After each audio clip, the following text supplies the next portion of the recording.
continue, nous allons évoquer justement le lien étroit entre ce désordre et les différentes maladies connues sous la dénomination, bien sûr, les maladies postmodernes ou les maladies non transmissibles, à savoir l'Alzheimer, les troubles, les maladies neurodégénératives en général, les problèmes pondéraux, les problèmes digestifs, entre autres, et j'en passe, la liste est vraiment longue concernant les maladies non transmissibles. Donc d'abord, si on essaie un petit peu de commencer comme premier slide, je dirais que les statistiques sont très, très, très, très importantes pour connaître vraiment dans quel monde nous vivons actuellement. Quand on parle des causes de décès à l'échelle mondiale, ce n'est pas les accidents de la route ni les crashs aériens, mais plutôt ce sont les accidents cardiovasculaires. C'est la première cause de mortalité, c'est le premier tueur silencieux. Ce sont les maladies cardiovasculaires qui tuent des millions de gens à travers le monde entier. Ensuite, on voit le nouveau ranking ou bien la nouvelle apparition des maladies neurodégénératives en tête de liste, l'Alzheimer qui est malheureusement parmi les top 10, les top 10 maladies qui tuent à travers le monde entier. Le diabète aussi, l'obésité est considérée comme maladie depuis 1975, mais on n'en parle pas suffisamment, ni correctement, ni comme il se doit pour bien sensibiliser les gens comment y faire face. Donc, ces maladies, c'est vraiment quelque chose de très dangereux. C'est des tueurs silencieux, mais la majorité d'entre nous vit dans un mode de vie qui favorise l'apparition, malheureusement, de ces maladies. Donc, revoyons ensemble quelles sont les choses que nous devons revoir, quelles sont les erreurs que nous devons éviter pour ne pas tomber dans ces statistiques et pourquoi pas pour améliorer le nombre d'ici 10 ans, d'ici 20 ans, pourquoi pas revoir une baisse, je dirais, dans ces maladies non transmissibles. Et pourquoi? Parce qu'il s'est avéré que l'insulinorésistance que nous allons entamer aujourd'hui, ce que nous allons décortiquer au cours de ces sessions de formation continue et le lien étroit entre ce trouble de métabolisme avec l'apparition de ces maladies non transmissibles, la résistance à l'insuline, elle peut être liée, elle est même liée, on va voir les études, on va voir après les différents mécanismes et la physiopathologie qui mène vraiment à l'apparition de ces maladies, comment est-ce qu'elle commence vraiment par ce petit désordre que nous pouvons malheureusement négliger dans la plupart de temps, c'est la cause de cette apparition, même des complications qui suivent l'apparition de ces maladies. Donc, les maladies chroniques sont désormais connues comme maladies liées au mode de vie. Et le maillon de coordination, si on peut dire, entre le mauvais mode de vie, malsain, mal équilibré en termes d'activité physique, de sédentarité, je dirais, malbouffe, etc., mal répartition des repas par jour, voire jusqu'à ce qu'il mène à l'apparition de ces maladies, le maillon de coordination, je dirais, c'est la résistance à l'insuline, c'est ce petit trouble que nous n'arrivons pas à maîtriser, raison pour laquelle nous sommes réunis aujourd'hui pour bien le décortiquer, bien comprendre ce phénomène. Donc, ce qu'il faut savoir, que cette insulinorésistance, elle se mesure par les mêmes facteurs que nous avons l'habitude de mesurer avec le syndrome métabolique. Donc, des taux de glucose anormaux, une hypertension artérielle, des chiffres tensionnels encore anormaux, une hypo-HDLémie. Vous allez me dire, nous avons toujours l'habitude de contrôler notre cholestérol, mais on fait souvent attention au LDL, qui est le mauvais cholestérol, mais faites attention à la bonne fraction. L'HDLémie, quand elle est effondrée, c'est un désordre qui nous menace et qui peut engendrer, accélérer cette insulinorésistance et l'apparition d'autres maladies qui lui sont liées, une hypertriglycéridémie et un tour de taille excessif. Ça va pour les deux sexes, hommes ou femmes, juste c'est les mensurations qui sont différentes, mais sinon pour tout le reste, c'est les mêmes, vraiment les mêmes indicateurs, je dirais, d'un phénomène d'insulinorésistance qui se prépare dans un corps quelconque. Donc, cette insulinorésistance, il faut imaginer en quelque sorte la journée d'une personne souffrant d'insulinorésistance silencieusement, sans qu'elle le sache. elle va peut-être choisir un repas. Généralement, les insulino-résistants vivent toujours dans un mode de vie malsain, bourré de malbouffe, donc type d'aliments ultra transformés, d'aliments pauvres en nutriments essentiels, type vitamines, fibres, oligoéléments, protéines, etc., et bourré de calories, bourré de sucre, bourré de gras cachés. Donc, cette personne, bien sûr, une fois digérée toute cette masse, cet amas de graisse, de sucre et de sel dans ce repas, elle va bien sûr, après la digestion, avoir des taux élevés de glucose dans le sang qui va prendre le relais ensuite pour s'en débarrasser de ces taux trop élevés de glucose. C'est le pancréas qui est responsable sur la sécrétion de l'hormone clé qui gère ces taux de glucose qui est cette magnifique insuline. Jusque-là, tout va bien. Juste pour un petit peu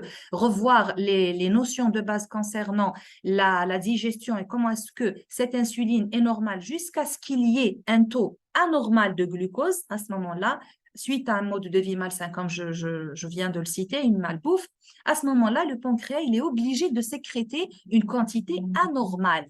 Alors, les organes, on va illustrer tout cela dans les slides, les prochains slides. Jusque-là, la cellule, elle va essayer un petit peu de répondre. C'est un signal. L'insuline, c'est une hormone de signalisation. Elle va essayer, toutes les cellules du corps ont des récepteurs plus ou moins différentes en termes de nombre. La différence se trouve au niveau du nombre des récepteurs à l'insuline. On va parler des tissus les plus utilisateurs et les plus récepteurs. On l'appelle les organes insulinosensibles. On va les évoquer un peu plus tard. Donc, je disais que à ce moment-là, les cellules qui étaient censées répondre, donner une réponse positive à ce signal vont bugger. Elles vont boycotter ce signal et elles ne vont plus répondre. À ce moment-là, le bobo commence et l'histoire de l'insulinorésistance commence. Qu'est-ce qu'il va y avoir? Le glucose est toujours en taux trop élevé. Il faut s'en débarrasser, il faut faire quelque chose. L'organisme, il est fait d'une façon parfaite pour trouver un plan B, une autre solution, c'est d'emmagasiner ces excès dans ce qu'on déteste tous, c'est les adipocytes. Et à ce moment-là, on commence à en avoir marre de ces sédimentations qui commencent à apparaître autour surtout de taille, de hanche, et ces adipocytes, ce qu'on appelle l'expansion des tissus adipeux, c'est le ventre, c'est le bas du ventre, c'est les hanches qui commencent un tour de taille excessif qui commence à apparaître. Malgré tout cela, c'est des réserves, on est censé les utiliser intelligemment comme nos cellules sont programmées sur ça.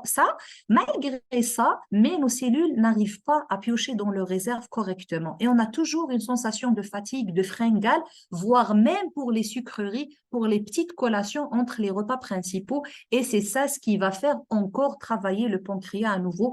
Et malheureusement, la personne souffrant d'insulinorésistance se trouvera vraiment emprisonnée dans ce circuit vicieux. Donc, à l'échelle moléculaire, si on essaye ça, on a imaginé la journée d'une personne souffrant d'insulinorésistance, mais qui ne savait pas qu'elle était victime d'insulinorésistance, mais à l'échelle moléculaire, on peut encore simplifier et on va encore simplifier à l'échelle tissulaire et organique, si on peut dire, chaque organe. Donc, l'insulinorésistance, d'abord comme définition, elle se définit par un état de diminution de la réponse cellulaire et tissulaire à l'insuline. Ça veut dire, mon pancréas produit correctement l'insuline. Cette insuline, sur le plan qualitatif, est bonne, elle est censée être efficace, mais le problème se trouve au niveau de la réponse. Mes cellules n'y répondent pas. Comment peut-on imaginer cette situation? Vous savez que l'insuline, c'est un signal et qui a des récepteurs, cette molécule, elle a des récepteurs pratiquement dans tous les organes, un peu particulièrement dans les muscles, les tissus adipeux et le foie, mais tous les organes et toutes les cellules sont concernés par ce signal, donc elles ont des récepteurs à cette hormone magnifique. Donc, c'est un policier. Donc, vous imaginez ça, le policier, c'est notre insuline. Elle vient, elle frappe à la porte de la cellule. La cellule, elle est censée ouvrir la porte, oui, la cellule de nos organes et nos tissus. Elle ouvre sa porte, elle emmagasine, elle prend ce qu'elle a besoin en termes de glucose pour ses réactions chimiques, des centaines de réactions chimiques. Et le glucose, c'est une source indispensable pour notre énergie et notre métabolisme énergétique. À un moment donné, elle fait son full, elle fait son plein en termes de glucose et elle va fermer ses portes. Elle va fermer les portes de ses récepteurs. À ce moment-là, la cellule, elle est intelligente, elle prend juste ce qu'elle en a besoin et le reste, elle va se manifester d'une façon à ne pas laisser cette insuline se fixer sur ses récepteurs en fermant ses portes, en fermant ses entrées d'insuline. Après, le pancréas, quand il voit, lui, il reçoit un autre signal. Tout est relié par un réseau parfaitement bien fait, qui est le sang. Donc, il va encore recevoir des taux élevés de glucose. Qu'est-ce qu'il va faire le pancréas? C'est un signal pour lui. Il va encore en produire de l'insuline. Et là, on parle d'hyperinsulinisme que nous verrons un peu plus tard en détail. Donc, ce pancréas, il va produire encore. C'est comme si qu'un policier qui va ramener du renfort avec lui, il va ramener ses collègues policiers pour essayer en force ouvrir ces portes qui sont désormais fermées, qu'on n'arrive pas à se fixer. Donc, la clé, elle est là, la porte, elle est là, mais du moment que nous avons plusieurs clés à la fois, aucune clé n'arrive à ouvrir cette porte. Il y a un phénomène en physiologie humaine, enfin physiologie même animale, en physiologie, tous les êtres humains sont concernés par cette physiologie. Au fait, quand il y a un excès d'un signal quelconque, la cellule se protège. Comment est-ce qu'elle se protège? Par ne pas y répondre. C'est une façon de se protéger. C'est un phénomène d'autodéfense, je pourrais dire. Elle bug, elle ne répond plus jusqu'à ce que le signal revoie ses normes. Donc, il revoit en termes de quantité, de qualité, ça dépend. Le cas de l'insuline, cette cellule, elle ne va plus répondre jusqu'à ce qu'il y ait un taux normal d'insuline. À ce moment-là, une clé pourra ouvrir une serrure à la fois. Ça ne sert à rien d'avoir une dizaine de clés parce qu'on n'aura besoin d'une clé seulement à la fois. Donc, voilà ce qui se passe grosso modo. Mais ce qu'il faut comprendre, c'est que cette insulino-résistance, c'est une longue histoire qui peut vivre avec l'être humain 10 ans, peut-être 20 ans, peut-être 30 ans. Le corps va essayer avec tous les moyens défensifs, avec toute cette complexité du corps humain, il va essayer d'y remédier. Donc, il va essayer de trouver des solutions, mais la personne ne s'en rend compte pas. C'est-à-dire, il va vivre dans un mode de vie malsain, il va malheureusement accélérer l'apparition et l'installation de cette insulino-résistance. L'exemple type, c'est l'exemple de l'iceberg. Généralement, les gens, quand ils se font diagnostiquer ou bien quand ils se rendent compte qu'ils ont un problème d'insulino-résistance, qu'ils sont insulino-résistants, ils attendent quand est-ce que le diabète type 2 apparaît. Hélas, il n'y a pas que le diabète type 2 qui pourrait être en quelque sorte extériorisé suite à ce désordre métabolique. Il y a plein de maladies. Comme je l'ai dit au début, c'est ça ce qui fait que nous parlons actuellement d'un désordre, d'une préoccupation sanitaire à l'échelle mondiale parce qu'elle ne s'extériorise pas forcément sous forme de diabète type 2. Il y en a plusieurs maladies qui lui sont liées. Donc, cette insulino-résistance, comme je l'ai dit, c'est un modèle vraiment qui se superpose sur le modèle d'iceberg parce qu'il passe par plusieurs phases qui pourront durer des décennies dans le corps humain. Le premier stade, généralement, c'est une stade silencieuse. C'est un stade, pardon, silencieux, c'est une phase silencieuse où le métabolisme de glucides est normal, il est dit normal parce qu'il y a des phénomènes de compensation par-ci, par-là. Donc, généralement et majoritairement, c'est le pancréas qui fournit plus d'efforts pour y faire face, mais il n'y a aucun signe, à part ce qu'on avait vu au début, les sensations de fringales, j'arrive pas à tenir 4-5 heures entre les repas principaux, j'ai toujours recours à l'utilisation d'une barre de chocolat ou quelque chose de sucré généralement pour un petit peu calmer cette fringale. Donc, à part ça, il n'y a rien. C'est-à-dire, bilan normal, tout est normal et on n'arrive pas à comprendre qu'est-ce qui se passe dans ce corps mystérieux. Donc, c'est la phase silencieuse. Ensuite, ça va commencer, bien sûr, le pancréas, c'est un organe. Il va commencer à trouver des plans B, des plans de compensation. On passe à une autre phase qui s'appelle l'hyperinsulinisme compensatoire. Au lieu qu'il produise cet organe magnifique, 5, je dis n'importe quoi, 5 molécules d'insuline, il va se retrouver à doubler la quantité, voire tripler la quantité de sa production. Donc là, on est dans l'hyperinsulinisme compensatoire. La glycémie HA est normale. Probablement, on est mené à suivre ou bien à contrôler ce qu'on appelle la glycémie postprandiale. Après les repas, qui peut nous renseigner, que ce soit les nutritionnistes le font ou bien d'autres spécialités le font aussi, pour contrôler un petit peu les taux de glycémie après le repas, après 1 heure, après 2 heures, et puis comparer aux normes si ça va ou ça va pas. Généralement, là, ça commence à déborder un petit peu. Mais tout ce qui est glyqué à jeun, généralement à 80% est normal. Jusque-là, on parle du glucose pardon, qui est moins capté par les cellules cibles. Ça commence à déborder, ça commence à apparaître comme trouble. Il y a l'obésité, il y a un tour de taille excessif, il y a un syndrome métabolique qui s'installe, peut-être pardon, une hypo-HDLémie, parfois des pics de tension, parfois une hyper-LDLémie, une hypertriglycéridémie, des petits bobos que généralement les gens ne prêtent pas attention ou ne donnent pas suffisamment d'attention à ces petits indicateurs. Jusqu'à ce qu'on arrive à la troisième stade. La troisième stade, c'est l'insulinorésistance qui est installée. C'est bon, elle est là. Avec un hyperinsulinisme, on n'arrive pas à gérer la glycémie. Et là, quand la personne se fait bilanter, elle se retrouve avec une hyperglycémie. Cette insulinorésistance, malgré qu'il y a des taux très élevés, même plus élevés que la normale en termes de production d'insuline, on n'arrive pas à gérer les taux de glucose parce que le pancréas, il sécrète une insuline qui est impeccable, qui est géniale sur le plan qualitatif, elle est efficace, elle est tout ce que vous voulez, mais quantitativement parlant, ça commence à diminuer. Après avoir eu le pic d'hyperinsulinisme, c'est une usine, elle atteint son pic, elle se sature en termes de production, hop, hop, hop, petit à petit, elle commence à diminuer ses productions en insuline, et là, quantitativement, on commence à ressentir ce qu'on appelle une diminution de sécrétoire, des capacités sécrétoires d'insuline qui va se majorer progressivement dans le temps jusqu'à ce que l'insulinopénie s'installe. Et là, je reviens toujours à dire que le diabète type 2, pas forcément installé durant l'insulinorésistance, et les gens toujours font le lien ou attendent l'apparition du diabète type 2 du moment qu'ils ont une insulinorésistance, croyez-moi, pas forcément. L'insulinorésistance, elle peut s'extérioriser sous différentes formes, maladies neurodégénératives, problèmes musculaires, problèmes de concentration, d'autres problèmes métaboliques, problèmes rénaux, problèmes de peau, et j'en passe et j'en passe. Et à la fin, malheureusement, ces merveilleuses cellules bêta qui sont responsables sur cette sécrétion d'insuline, elles meurent par apoptose. Par mort programmée que vous connaissez tous.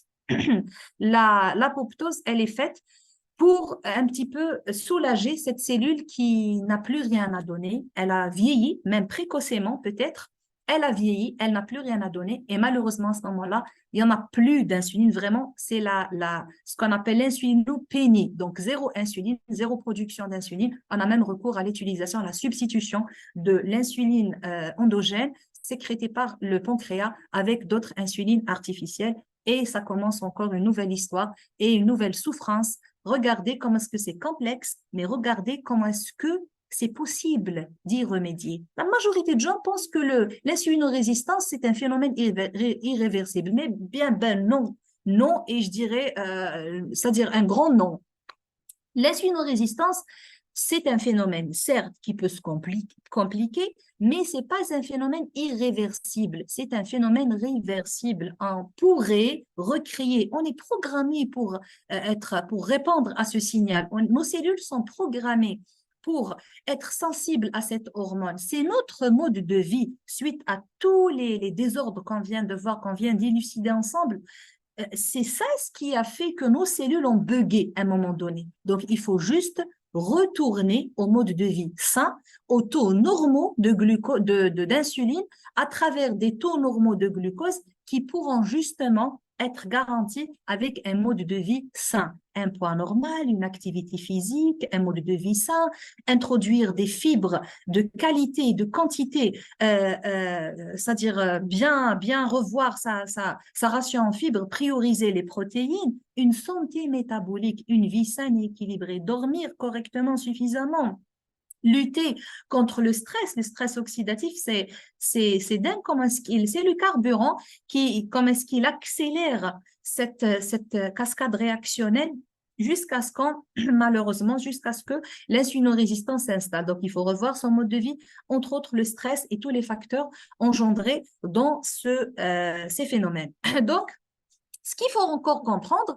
et toujours se dire que l'insulinorésistance, c'est un phénomène qui se propage dans tout le corps. Donc, c'est vrai que si vous allez vous en documenter concernant l'insulinorésistance, vous allez trouver que ça commence toujours, comme on vient de citer, par des taux trop élevés d'insuline suite à une malbouffe, à une sédentarité, etc., que le pancréas réponde par une hypersécrétion, on parle d'hyperinsuline, ce qu'on vient de voir. Ensuite, à l'échelle moléculaire, organique, pardon, chaque organe va se manifester d'une façon différente. Ça va frapper en première ligne, je dirais, les organes insulinosensibles. Quand je dis les organes insulinosensibles, c'est le tissu adipeux, c'est le foie et les muscles.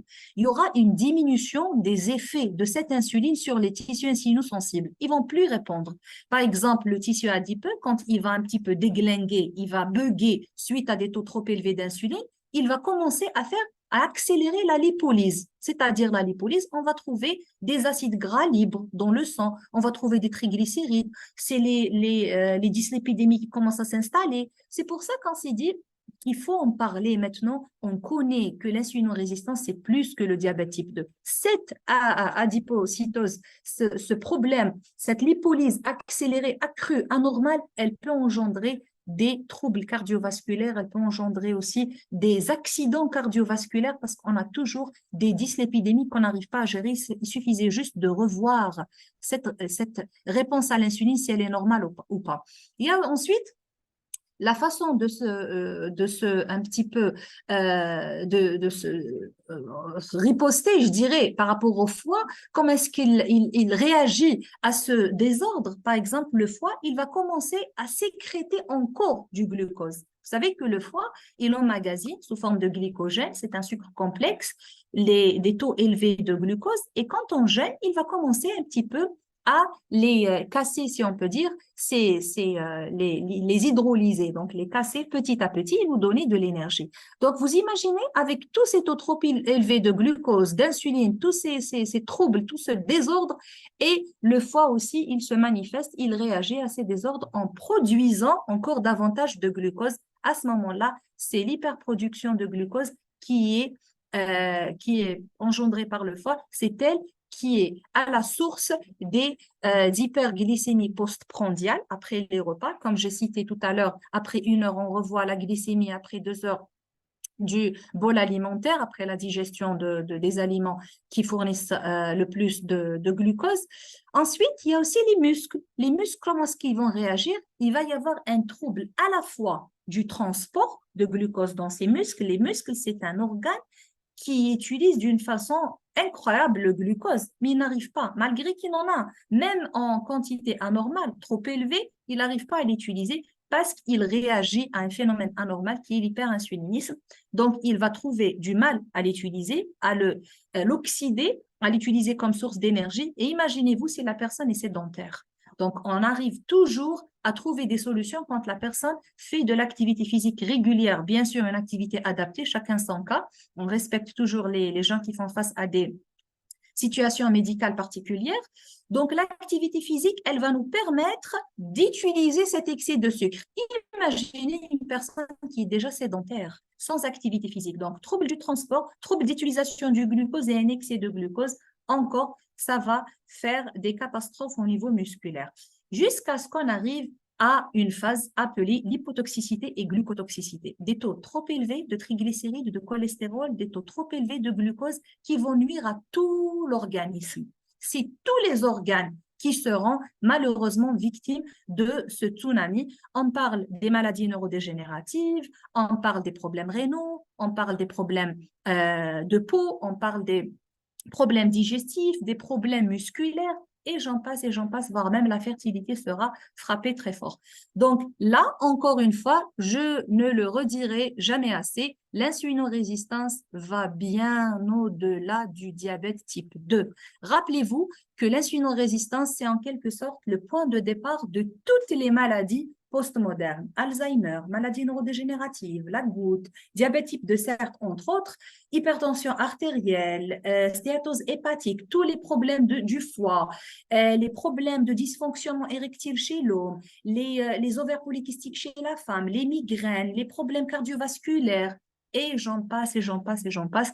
Ceci dit, tout cela pourrait être évité si on arrivait à éviter les racines. Les racines, quelles sont ces racines? C'est le mode de vie malsain. Un stress mal géré, une malbouffe, un manque d'activité physique, on n'arrive pas à dormir correctement 6-8 heures, 8 heures, un sommeil profond et réparateur lorsqu'il est profond. S'il n'est pas profond, on ne peut pas parler d'un sommeil réparateur.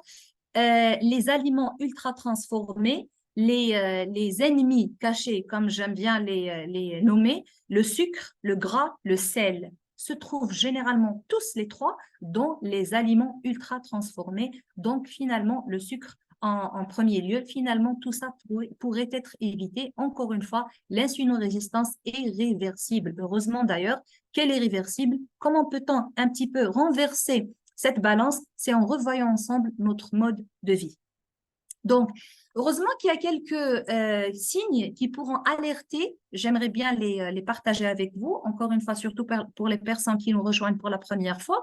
L'insulinorésistance, pas forcément, se caractérise par ce qu'on avait vu au début comme facteur de syndrome métabolique, à savoir tour de taille excessif, à savoir dyslipidémie, hypocholestérolémie, hypertriglycéridémie, etc. Ça peut se caractériser et commencer par des maux de tête inexpliqués, par des douleurs articulaires, par une fatigue chronique, par ce qu'on appelle l'acanthosis nigricans. L'acanthosis nigricans, c'est une affection dermatologique qui commence généralement au niveau du cou. C'est un épaississement à la fois de la peau et une hyperpigmentation. Donc, comme vous le voyez assez clairement, je pense, sur la photo, les problèmes d'eczéma, parfois même les problèmes de psoriasis peuvent nous alerter sur un phénomène d'insulinorésistance. Ce qu'on appelle les acrocordons sur le cou, c'est des petites je dirais polypes, c'est des petits polypes, généralement sur le cou et le dos, qui peuvent aussi nous alerter sur un corps souffrant d'insulinorésistance et l'hypertension artérielle. On en a déjà parlé. Les œdèmes, surtout des membres inférieurs, peuvent aussi être un indicateur et un marqueur qui nous alerte sur ce désordre métabolique. Donc, finalement, cette insulinorésistance, comme on vient de le voir, c'est une tempête qui ne s'extériorise pas forcément avec un diabète type 2, qui peut aller au-delà de ce diabète type 2, donc 1. 2, cette insulinorésistance, ça laisse la personne victime et emprisonnée dans un circuit vicieux de malbouffe, de fringales et de non-respect des délais ou bien d'une bonne répartition de repas par jour, parce que le métabolisme énergétique particulièrement a été profondément touché, voire même bousillé. Si on arrive à comprendre le métabolisme énergétique, j'aimerais bien revoir brièvement les essentiels en termes de nutrition et en termes de métabolisme énergétique. Vous savez que nous devons tous manger pour vivre. Nous devons tous manger pour garantir le strict minimum de nos fonctionnement cellulaire. Donc, le cerveau, les reins, les poumons, les intestins, tous nos appareils dépendent de ce qu'on mange en termes de qualité et de quantité. Majoritairement, en termes de métabolisme énergétique, nous avons besoin de 3 grands groupes alimentaires, ce qu'on appelle les macronutriments. Les protéines, les lipides, les glucides. Si on essaie un petit peu de les classer selon la priorité par rapport au métabolisme énergétique et à la production d'énergie dans le corps, je dirais les glucides en premier lieu, ensuite les lipides, et dans certaines conditions, on peut utiliser les protéines comme source d'énergie. Il faut qu'il y ait une bonne répartition. Les glucides, ça ne veut pas dire le sucre de table, ça ne veut pas dire les sucreries. Pour les gens qui en confondent, ils sont assez souvent confus entre les glucides et les sucreries. Les glucides, c'est les sources de sucre naturel. C'est les fruits, c'est les légumes, c'est les fibres qui contiennent des formes complexes de sucre, mais qui ne vont pas nuire à la santé métabolique, ni au métabolisme énergétique, ni à ce que nous connaissons par appelés les pics d'hyperglycémie postprandiale juste après avoir mangé. Ensuite, il y a les lipides. Quand je dis les lipides, encore une fois, ce n'est pas les fritures, ce n'est pas les huiles saturées, mais plutôt c'est les insaturés, les mono et les polyinsaturés, type graines oléagineuses, les avocats, l'avocat, les graines oléagineuses, comme je viens de le dire, les sources d'oméga 3, les poissons gras, etc. Ensuite, on a les protéines. La bonne source de protéines est toujours la bienvenue. Elle doit être encore priorisée. Donc là, c'est un petit peu pour revoir les notions de base en termes de nutrition et surtout le volet de métabolisme énergétique. Pourquoi j'ai essayé de revoir tout ça avec vous? Parce que finalement, on est en train de parler d'insuline. Cette insuline n'est sécrétée que lorsque l'on mange. C'est en dépend de ce qu'on mange que les taux d'insuline sont décidés par le pancréas. Le pancréas, il est parfaitement fait pour sécréter des quantités juste ce qu'il faut dans chaque situation. Vous allez manger je dirais des spaghettis qui sont bourrés un index glycémique trop élevé qui dépasse les 60. Donc, un index glycémique trop élevé, après cela, ça va être dégradé suite à tout un processus de digestion et ça va donner une hyperglycémie comme pas possible dans votre sang. Le pancréas reçoit le signal, il va produire des quantités très élevées d'insuline. Donc, l'insuline, elle est élevée quand vous consommez beaucoup de glucides, type, bon là je dis des glucides, mais je précise bien type pâte, type amidon et sucreries, alors que lorsque vous mangez des lipides, comme on avait dit, les poissons gras, par exemple, les oméga 3, l'huile d'olive, les graines oléagineuses, l'avocat, pardon, je n'arrête pas de dire les avocats, l'avocat.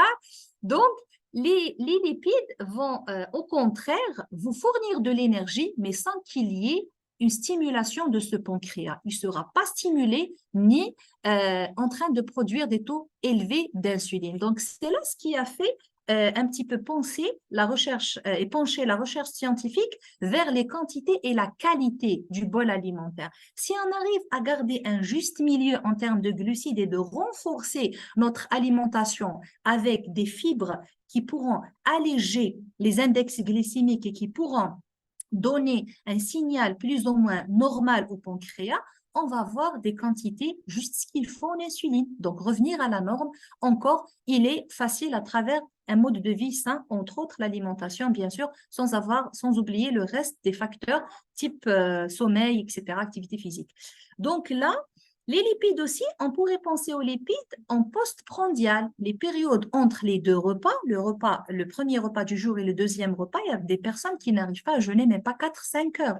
Elles sont en quelque sorte condamnées de manger toutes les 2 heures, toutes les 1 heure. Pourquoi? Parce que c'est des personnes qui n'arrivent pas à choisir la bonne ration alimentaire entre le repas et le deuxième. C'est bourré de sucre, ce qui va induire une hyperglycémie, une hyperinsulinémie, et ils n'arriveront jamais à utiliser le réserve. Donc, encore une fois, les réserves, on peut regarder d'un autre point de vue ces lipides en termes de réserves emmagasinées dans nos adipocytes. Brièvement, pour récapituler, ceux qui veulent revoir ou bien ceux qui veulent normaliser leur taux d'insuline et utiliser, piocher dans leurs réserves, les adipocytes peuvent être brûlés dans certaines conditions lorsque vos taux d'insuline sont revus à la baisse et vice-versa. Vous ne pourrez jamais utiliser vos réserves tant que vous n'arrivez pas à baisser vos taux d'insuline parce que vous n'arrivez pas à choisir le bon aliment, pour faire simple. Donc, pourquoi tout cela a été malheureusement, l'insuline résistance, elle fait une préoccupation sanitaire à l'échelle mondiale parce que le mode de vie a été, surtout l'alimentation a été a changé d'une façon vraiment anormale.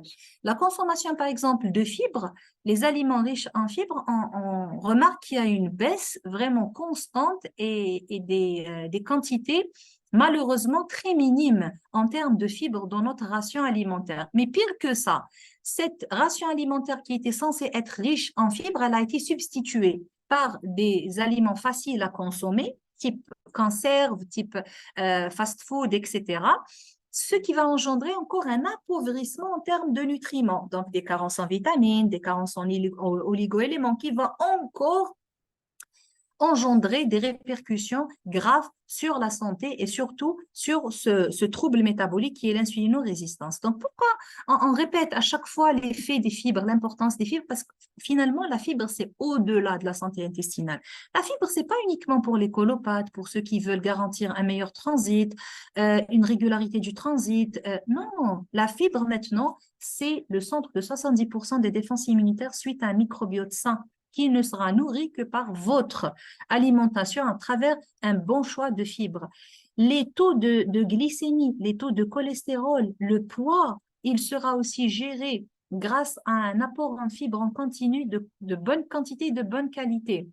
Donc, tout cela, la fibre, encore une fois, c'est au-delà de la santé intestinale, raison pour laquelle il faut à chaque fois revoir son alimentation en termes de fibres. Comment pourrais-je choisir la bonne source de fibres? D'abord, il faut miser, bien sûr, varier le plus possible les fibres dans notre alimentation. Le bol alimentaire, comme on dit en anglais, eat rainbow, c'est-à-dire manger arc-en-ciel, manger plein de couleurs, manger plein de fruits et légumes qui va vous permettre de garantir un maximum de fibres et surtout en respectant le calendrier alimentaire. C'est-à-dire faire simple, les aliments de l'hiver, on les consomme en hiver et les aliments de l'été, et chaque saison a ses aliments, chaque saison a ses fruits et légumes, il faut juste respecter le calendrier alimentaire. Ensuite, il y a les fibres, les compléments alimentaires, pardon. Les compléments alimentaires apportent une aide vraiment précieuse pour compléter nos besoins en termes de fibres, mais pas n'importe laquelle. Il faut choisir des fibres qui sont scientifiquement brevetées, premièrement, et qui apportent le plus que possible de diversité. Donc, un apport diversifié en fibres, on parle de matrice en nutrition en fibres, c'est-à-dire à la fois qui va nous donner un appui de l'aide pour gérer les taux de cholestérol et les taux de glycémie, mais à la fois qui pourrait nourrir ce deuxième monde qui se trouve dans nos intestins, qui est le microbiote, donc bénéfique, à la fois bénéfique et pour le microbiote et pour les réactions métaboliques type glycémie et aussi cholestérol.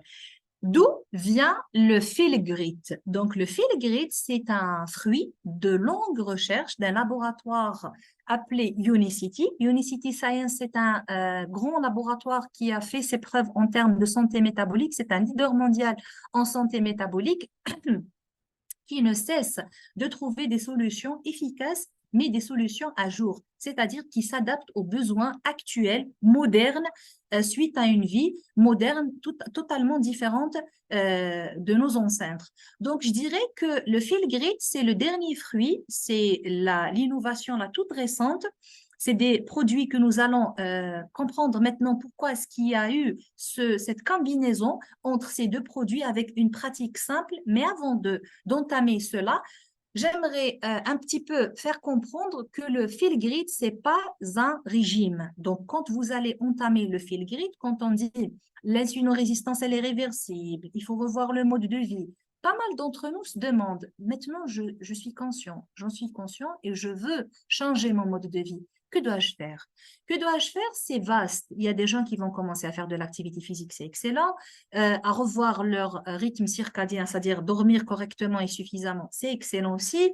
Revoir son alimentation en termes de quantité, de qualité et de répartition à la fois, c'est toujours recommandé et excellent, mais en même temps, le fil grid, c'est un excellent appui, une nouvelle approche qui est simple, facile et efficace à la fois. Vous allez manger de tout, équilibré bien évidemment, et vous allez un petit peu, c'est-à-dire vous allez être supporté, vous allez avoir de l'aide d'une pratique simple qui est un jeûne intermittent, une bonne répartition, une alimentation limitée dans le temps avec deux produits qui sont brevetés et listés dans l'une des revues médicales les plus prestigieuses dans le monde, qui sont le Physicians Desk Reference.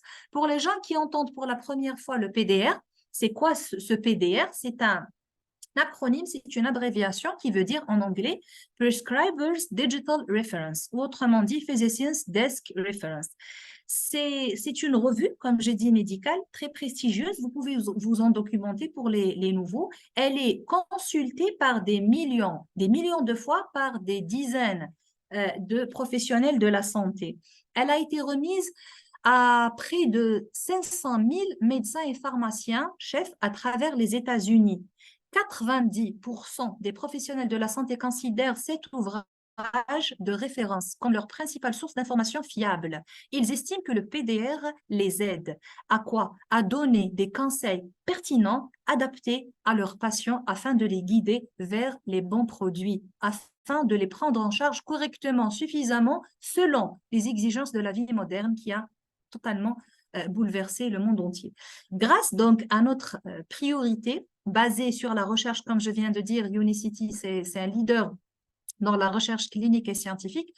Il n'y a pas que le Slim ou bien Balance et Unimaté qui sont listés dans cette revue. On parle de 17 brevets, de 17 produits Unicity qui sont actuellement répertoriés dans cette revue. Il y en aura, Inch'Allah, dans le futur d'autres qui sont en cours de recherche. Donc, je reviendrai vers la pratique, la méthode, comment peut-on répartir durant le fil grit nos repas. Il s'agirait de 2 repas principaux, le premier repas, le deuxième repas. Un jeûne intermittent de 16 heures pourrait peut-être faire peur à la majorité de gens qui souffrent de suralimentation. Il faut comprendre que vous n'allez pas jeûner la journée, vous allez jeûner le soir. Généralement, la majorité d'entre nous, on dort. On est censé dormir la nuit, donc on est d'emblée en train de pratiquer ce jeûne sans s'en rendre compte. Pardon.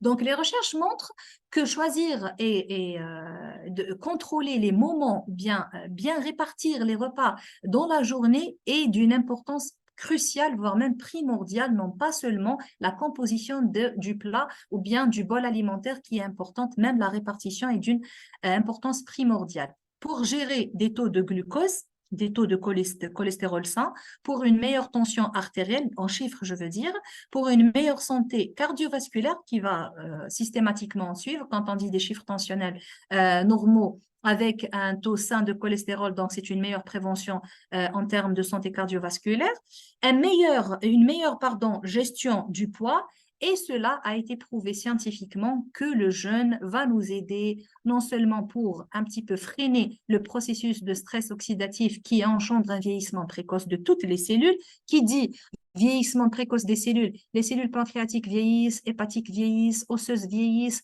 Il n'y a pas que les rides et les ridules qui nous font un petit peu, qui nous font sentir un petit peu vieux.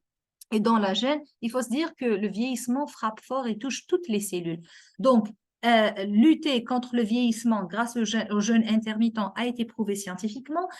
Pratiquer ce jeûne intermittent pendant 30 jours consécutifs a des bienfaits vraiment spectaculaires sur la santé métabolique en termes de lipides, en termes de réparation d'ADN, en termes de santé immunitaire, de réponse immunitaire qui sera en revue à la hausse et même en termes de taux d'insuline. C'est une meilleure façon pour restimuler le corps. N'oubliez jamais cette règle, il faut restimuler. Nous sommes préalablement programmés pour piocher dans nos réserves, pour faire ou bien pour utiliser ces adipocytes emmagasinés dans nos corps sous-cutanés, viscéraux. Il y en a plein. Les adipocytes, c'est pas ça qui manque dans nos corps.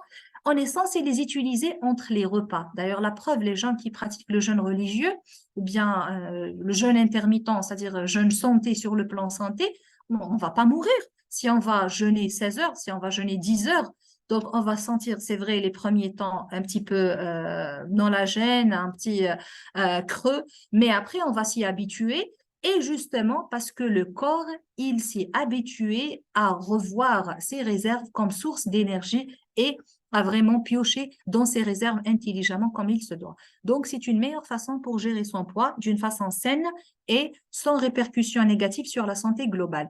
Donc, je dirais, petit récapitulatif de produits, une méthode avec des résultats mesurables. À quoi ressemble ma journée pendant le fil grid? Simple et efficace, comme je viens de le dire. Unimaté va substituer le petit déjeuner qui est généralement bourré de sucre, de gras et de tout ce qui est ennemi en termes de santé métabolique. Donc, je vais le substituer par l'Unimaté. Pourquoi ce choix? Nous allons le découvrir ensemble un peu plus tard. Ensuite, entrer en période de jeûne jusqu'au premier repas, généralement à midi, 1 heure, on prend tous notre repas de déjeuner. Pendant cette période, on est vivement sollicité à se réhydrater correctement, prendre de l'eau en premier lieu. Après, si des gens veulent prendre un café sans sucre, un thé sans sucre, ça ne va pas nuire, mais il faut qu'il soit sans sucre pour ne pas rompre votre période de jeûne. Avant le premier repas, vous allez prendre Balance. Balance, parce que c'est un produit qui à la fois il associe à la fois des fibres, des vitamines, vous allez voir des oligo-éléments, vous allez voir comment est-ce qu'il va vous aider vraiment parfaitement, non seulement pour appuyer votre apport en fibres, mais aussi pour d'autres bienfaits métaboliques. Ensuite, vous allez encore une fois entrer en période de jeûne généralement 1 heure, le premier repas, le deuxième repas, il est censé être pris vers 20 heures du soir. 20 heures le soir, c'est-à-dire 8 heures de jeûne, pas moins de 8 heures. Cela va permettre à votre organisme de revoir ses sources d'énergie et de piocher dans ses réserves. Après votre dîner, vous n'allez rien prendre jusqu'au jour, au lendemain. C'est la façon de pratiquer votre jeûne de 16 heures. Donc 16 heures, encore une fois pour les nouveaux, c'est pas pour vous faire jeûner la journée, mais pour vous faire jeûner la nuit le plus. Donc, le choix de Yonimate n'a pas été fortuitement fait. Au contraire, Yonimate, c'est une plante, le nom vernaculaire, c'est Yerba Mate de la plante et le nom scientifique, c'est Ilex paraguayensis. Paraguayensis, en anglais, c'est beaucoup plus facile à prononcer. Donc, cette plante, elle a fait ses preuves dans ses pays d'origine, je dirais, l'Amérique latine, qui sont accros à cette plante qui a fait vraiment ses preuves il y a ce qu'ils disent entre le Paraguay, le Brésil, bon, peu importe, l'essentiel, cette plante est désormais entre nos mains d'une façon facile à s'en procurer et très efficace. Donc, elle est très riche en ce qu'on appelle les molécules bioactives. Vous savez que les plantes ont une capacité, pas toutes, mais la majorité d'entre elles ont une capacité à améliorer la physiologie humaine quand on les prend d'une certaine manière, en infusion, en salade, etc., parce qu'elles sont dotées d'un pouvoir particulier grâce à ces molécules appelées bioactives. Bioactives, encore une fois, c'est parce qu'elles activent, quand on les prend, les digère, elles activent notre métabolisme et notre physiologie. Donc, l'herba mate ou Ilex paraguayensis, elle est riche en saponine, en acide chlorogénique, en caféine et en théobromine. Pourquoi cette Unimate, yerba mate, ça existe depuis très longtemps, pourquoi Unimate a été listée dans le PDR? Ça, c'est le brevet de l'innovation d'un procédé de fabrication breveté, un procédé pas comme les autres, un procédé qui la concentre en termes de ces molécules bioactives. Donc, d'abord, tout le process a été fait et choisi soigneusement pour qu'il n'y ait pas de réduction, au contraire, pour concentrer le produit fini et les nettement plus concentré quand on parle d'acide chlorogénique, par exemple, que la plante comme produit, comme matière première. Quand on parle de produits finis unimatés et on essaie un petit peu de le comparer en termes de teneur en acide chlorogénique, on parle en termes de concentration de 375 fois plus concentré en acide chlorogénique que de prendre la plante à l'état, je dirais, natif ou à l'état matière première. Donc, c'est en quelque sorte, une rencontre entre la tradition et l'innovation. La théobromine et le caféine, surtout la théobromine, sont connus depuis très longtemps comme étant des molécules qui améliorent l'humeur, qu'on trouve généralement dans certains types de chocolat de haute qualité, pas n'importe quel chocolat encore une fois. On dit que la théobromine, elle donne la bonne humeur. C'est vrai. Encore, une association avec les saponines, vous allez trouver d'autres plantes qui contiennent ces molécules actives, mais Ilex paraguayensis, naturellement, elle en contient des taux pas comme les autres. Plus un process de fabrication qui a revu à la hausse ses concentrations, c'est ça ce qui fait de Yonimate un produit pas comme les autres. Donc, ces saponines du maté sont un groupe de molécules, encore une fois actives, qui se trouvent exceptionnellement concentrées dans la yerba mate. C'est des substances végétales secondaires, on les appelle métabolites secondaires, qui sont précieuses parce qu'elles donnent une meilleure capacité de remodeler l'expression génétique. L'expression, on parle de l'épigénétique quand on arrive à l'échelle vraiment moléculaire à agir. C'est ça ce qui fait que les saponines donnent la bonne humeur et Yonimate est allié de la bonne humeur. Les acides chlorogéniques, encore une fois, si vous allez vous en documenter, vous allez trouver qu'ils ont plein de bienfaits anti-inflammatoires, mais beaucoup plus antioxydants. Quand on dit oxydants, on est tous victimes de radicaux libres et de stress oxydatif. Donc, on est vraiment dans l'obligation de revoir notre source d'antioxydants, mais pas n'importe lesquels, des antioxydants puissants qui peuvent y faire face. Donc, la conclusion, cette Unimate, quand je la prends au petit déjeuner, ça va me donner un boost énergétique sans apport en termes de glucides. Donc, ça ne va pas impacter ma glycémie, ça va encore prolongé ma période de jeûne. J'étais en train de jeûner toute la nuit. Donc, mon métabolisme a un petit peu, il s'est réveillé. Il a un petit peu commencé à piocher dans ses réserves, à revoir ses adipocytes, à brûler ses graisses pour libérer de l'énergie. Donc, quand je vais prendre le Unimaté le matin, je vais encore prolonger cette période de jeûne. On parle de fat burning zone. En anglais, c'est les phases brûle-graisse. C'est des fenêtres qui seront ouvertes toute la nuit et ensuite la matinée grâce à ce produit magnifique. Une meilleure concentration suite aux saponines, suite aux acides chlorogéniques, moins d'appétit, donc vous n'allez rien sentir au fait, vous n'aurez pas besoin de manger en plus de Unimaté le matin et une meilleure humeur, vous allez vivre normalement. Ceux qui font de l'activité physique le matin vont pouvoir faire leur activité physique, ceux qui vont aller travailler concentrés, prendre des décisions avec toutes leurs capacités cognitives. Au contraire, tout cela sera revu à la hausse. Et le deuxième produit, le deuxième pilier de Feel Great, c'est balance. Parce que généralement, les gens, quand on leur parle de jeûne de 16 heures, on vient d'expliquer que vous n'allez pas encore une fois jeûner le matin, la journée. Il va se dire, comment est-ce que je pourrais tenir aussi longtemps entre le premier et le deuxième repas? La raison pour laquelle on vous a mis balance. Balance, au fait, c'est une formule, encore une fois, brevetée, listée dans le PDR parce qu'elle elle englobe et elle rassemble à la fois des fibres bien diversifiées, mais associées à d'autres vitamines et oligo-éléments. Quand vous allez voir, vous allez trouver de la vitamine A, de la vitamine C, la théamine, vous allez trouver de la niacine, vous allez trouver ce qu'on appelle la biosphère, un mix de fibres inventés par les laboratoires Ionicity, et vous allez trouver aussi même des oligoéléments type chrome, zinc aussi. Je commencerai par les fibres parce qu'elles sont très importantes. Personnellement, j'adore les fibres et j'en parlais jamais assez concernant les bienfaits des fibres. Il y a une règle en termes en nutrition en anglais qui dit like associates with like, c'est-à-dire euh, les, les, les fibres s'associent au glucose parce qu'il y a un certain chimiotactisme entre eux. Au fait, quand vous allez un petit peu décortiquer la forme des fibres et je veux dire la forme chimique, la formule chimique des fibres et celle de glucose, vous allez trouver que c'est des structures presque analogues. Donc, le glucose, il peut se superposer parfaitement sur une matrice de fibres et donc la fibre, raison pour laquelle on dit fibre, les capacités de fibres à absorber des fibres qui absorbent l'excès de sucre. C'est de là qu'on pourrait un petit peu imaginer l'effet de ces fibres. Donc, raison pour laquelle le slim est une excellente source de fibres diverses.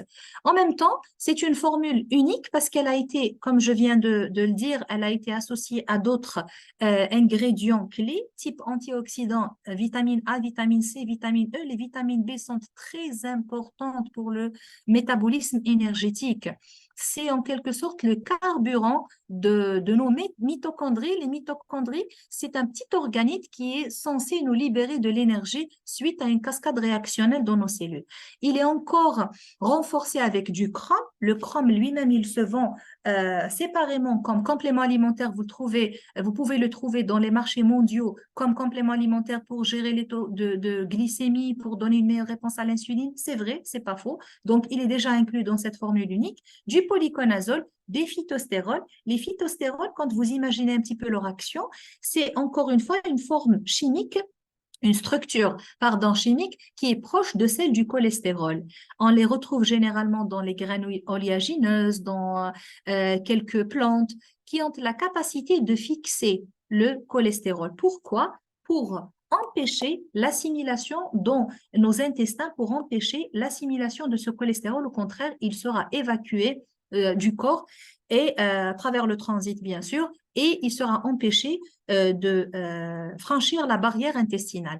Donc, à quoi ressemble le balance quand je prends balance avant mes deux repas principaux? Voilà ce que va se passer dans vos intestins, dans vos tubes digestifs. Donc, vous allez le prendre avec un grand verre d'eau, il va dépasser votre estomac jusqu'à ce qu'il arrive au niveau des intestins, pardon, oui, est-ce qu'il va agir? Donc, d'abord, il va vous donner une bonne sensation de satiété. Vous n'allez rien à craindre par rapport aux gens qui se disent j'ai toujours des sensations de fringales. C'est fait pour, vous n'allez pas manger autant que votre habitude. Donc, ça va un petit peu freiner. Les gourmands ont toujours, ou bien les gens souffrant de surcharge, suralimentation, ils souffrent toujours de comment justement répondre à mes besoins, sachant que j'ai l'habitude de manger trop, de manger d'une façon excessive. Donc, c'est fait pour.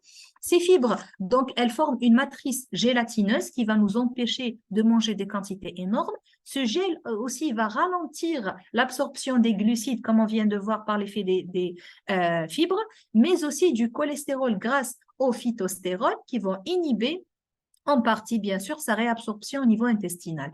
Donc, en plus, les fibres, c'est connu, ça va améliorer le transit et tout ce qui est connu sur le bien-être digestif lié aux fibres. Donc, c'est une formule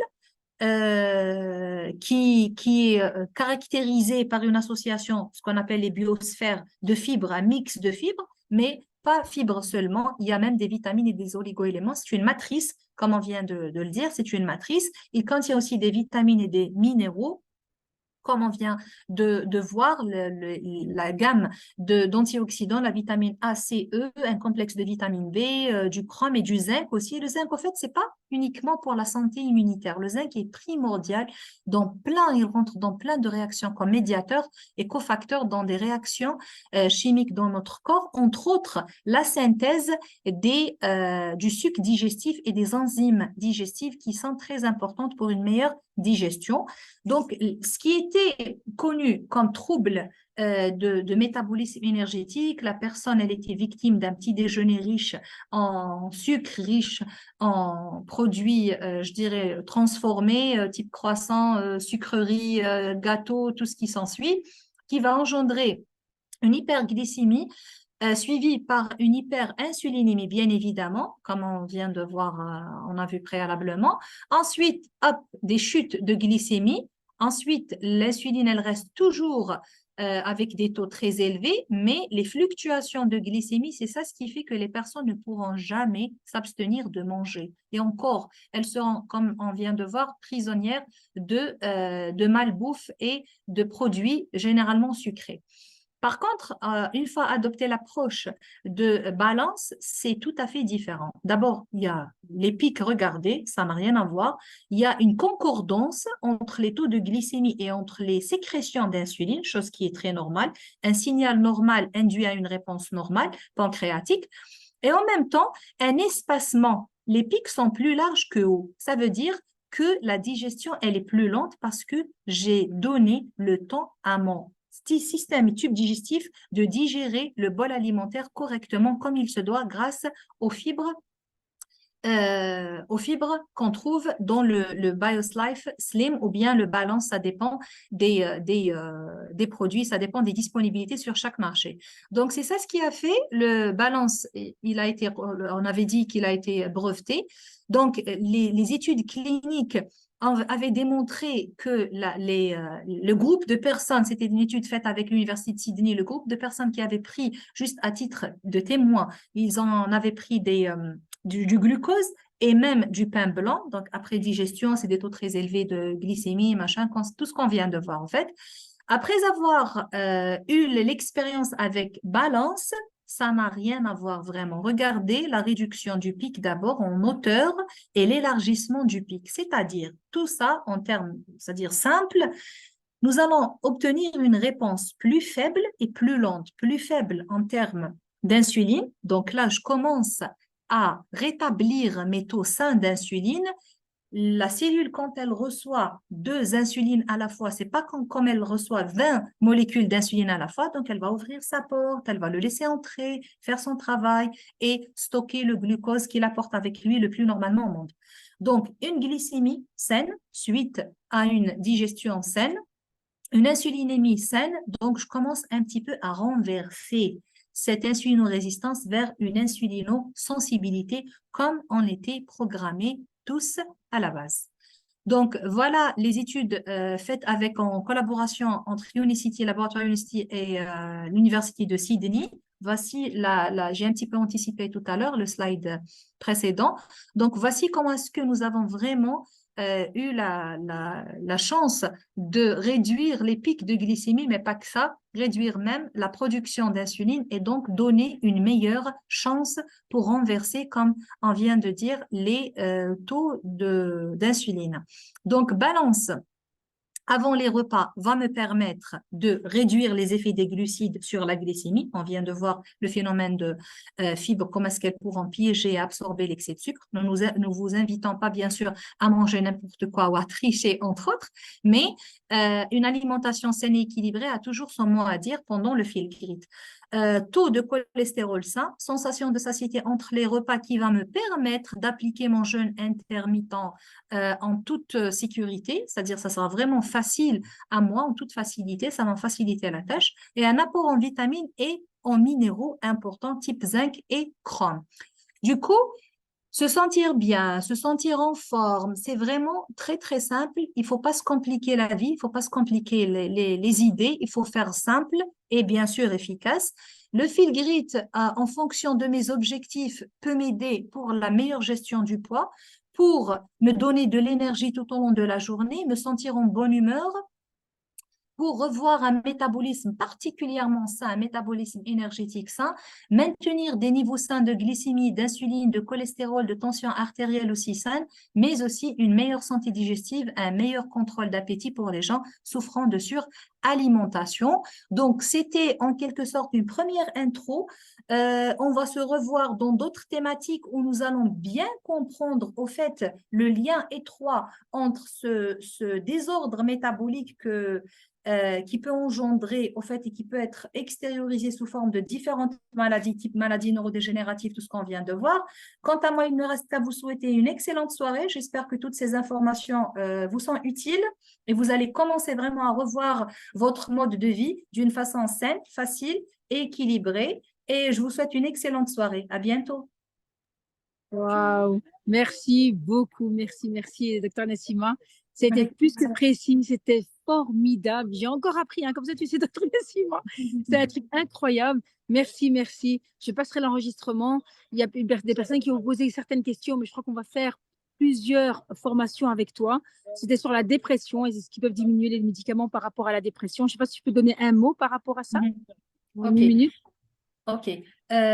Oui, concernant il faut toujours se dire que le cerveau, ou bien les dépressions, ou bien tout est relié au mode de vie malsain, mal équilibré. Déjà, ça commence par la nature de la bouffe.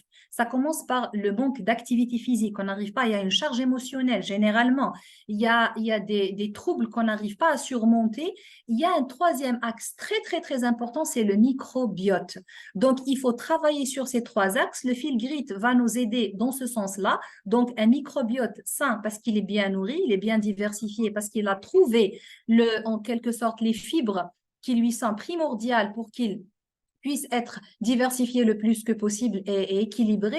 On parle aussi de vitamines, d'oligo-éléments, on parle aussi des taux d'insuline revus à la norme. Donc, encore une fois, le cerveau ou bien le système nerveux, il est étroitement lié à ce désordre. Il peut être d'une façon vraiment catastrophique impacté par l'insulinorésistance, donc le fil grit, et